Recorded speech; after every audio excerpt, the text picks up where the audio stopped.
High বন্ধুরা, আজকে যেতে চলেছি হচ্ছে মাকে নিয়ে পার্লার। তো সাদা একটা প্যান্ট আর একটা কালো জামা নিয়ে নিয়েছি, দেখতেই পাচ্ছ পরার পরে কেমন লাগছে আমাকে। তো দেরি না করে মা দেখছো রেডি হয়ে গেছে এখানে। তো বাইরে আসার পরে দেখতে পাচ্ছ আমার ল্যাম্বরগিনির এটা হচ্ছে চাবি, তো চাবি দিয়ে আমার ল্যাম্বরগিনি অন হয়। চাবির যে ইটা ওটা খারাপ হয়ে গেছে, রিমোটেই অন হয়, দেখতেই পাচ্ছ গাইস।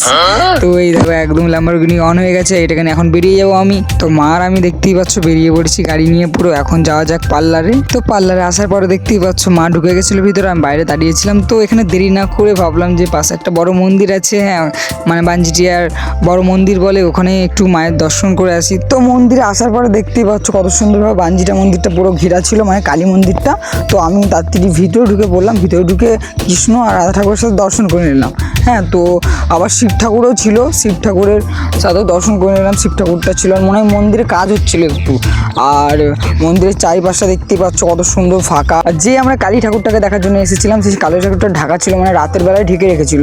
তো তোমাদেরকে দর্শনটা পরে করে দেবো যদি কখনো আসি। তো মন্দির থেকে আসার পরে পার্লারের কাছে আসার পরে মা দেখতেই পাচ্ছ বেরিয়ে এসেছে।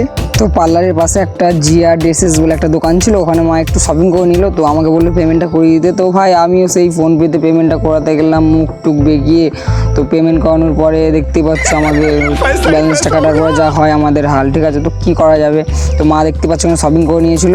তো মায়ের শপিং হওয়ার পরে অনেকটাই রাত হয়ে গেছিলো, এদিক ওইদিকে সময় কাটাতে কাটাতে। তো আমি আর মা চললাম আবার বাড়ির দিকে। তো বাড়িতে আসার পরে দেখতে পাচ্ছ ওরে ভাই সাহেব যা গরম পড়েছিল আজকে, একদম হিট গরম পড়েছিল, ঠিক আছে।